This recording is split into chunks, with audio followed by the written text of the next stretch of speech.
Hello, YouTubers, friends, compatriots, Blue Liquor Shills, Dust First Peasants, Vassals, Meat Sacks, Minions, Banker Scum. I'm Useful Idiot. Welcome. And let's go back to good old USA, as I like to say sometimes. Let's go global, because we're talking about multinational corporations here. And I'm going to continue to do domestic stories, even though people don't seem to be that much interested in my domestic videos, although most people aren't that interested in my foreign videos either. So I guess I'll just push ahead.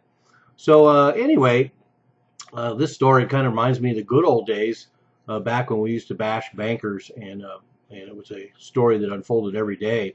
And I'm having some serious deja vu because what we have is a bipartisan effort.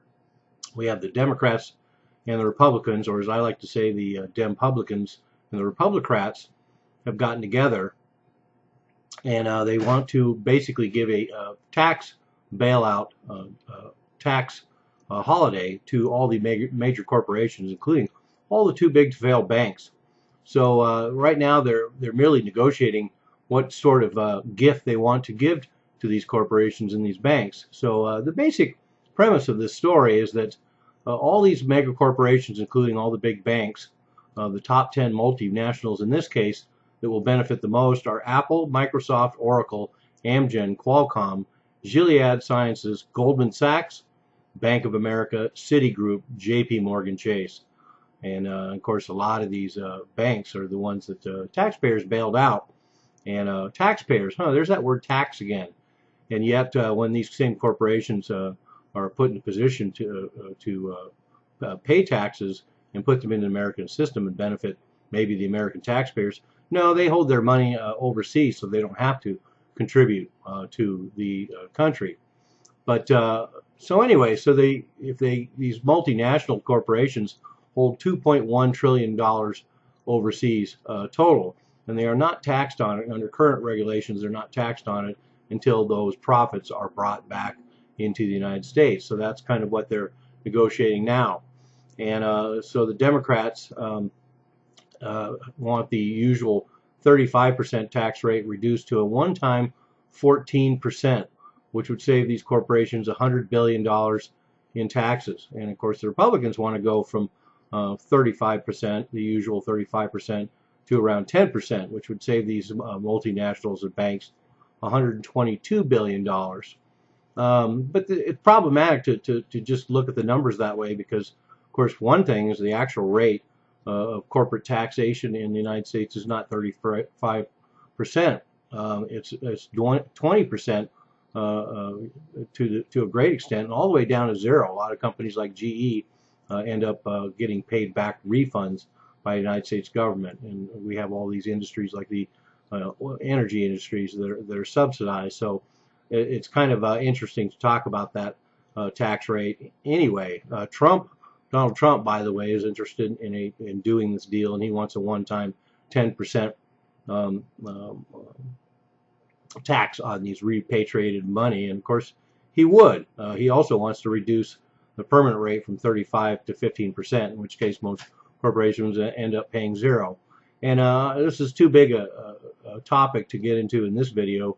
There's arguments on both sides about whether low tax rates for corporations would end up creating more jobs. I don't really buy that argument because corporations aren't using money to create jobs anymore. They're doing buybacks and driving their stock prices up. They're not investing in human labor or the future right now.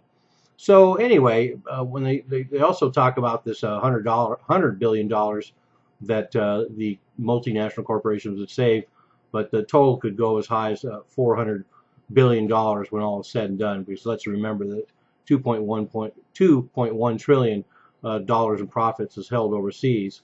And corporations, of course, want to fight back and talk about things like tax inversion, where they merge with foreign companies and then essentially become a foreign company and pay no taxes at all in the U.S. on their profits. And they're always going to make these threats. And of course, a lot of them go through with it. But overall, it will be interesting to see how this plays out. We've had precedents, of course, under the Bush administration. In 2004, there was the American Jobs Creation Act of 2004, where the corporations repatriated $362 billion in overseas profits. And at that point, they got a 5.25% tax rate on it. So no wonder they want to keep pushing it lower and trying to get something that low. But also, let's remember, too, relative to what I just brought up about corporations getting these tax breaks and creating jobs, in 2004, this American Jobs Creation Act, which had the corporations repatriate these overseas profits, and the trade-off was that they were going to create some jobs in the United States. And of course, most of those corporations end up moving all their operations overseas and can continue to do so. And we also have other legislators, including Barbara Boxer and Rand Paul, who both support a one-time reduction of 6.5%, and that's more in line with what Bush was able to get for the corporations and banks.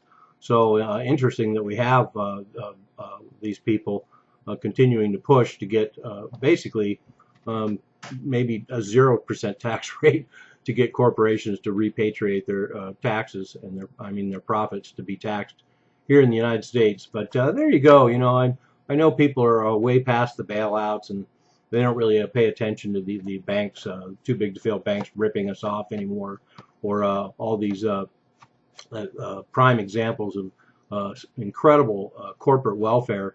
But I still like these stories, and wow, look at that. The too big to fail banks, the ones that the taxpayers bailed out, are looking for another freebie on the backs of the taxpayers. I'm a useful idiot. Don't you be one too.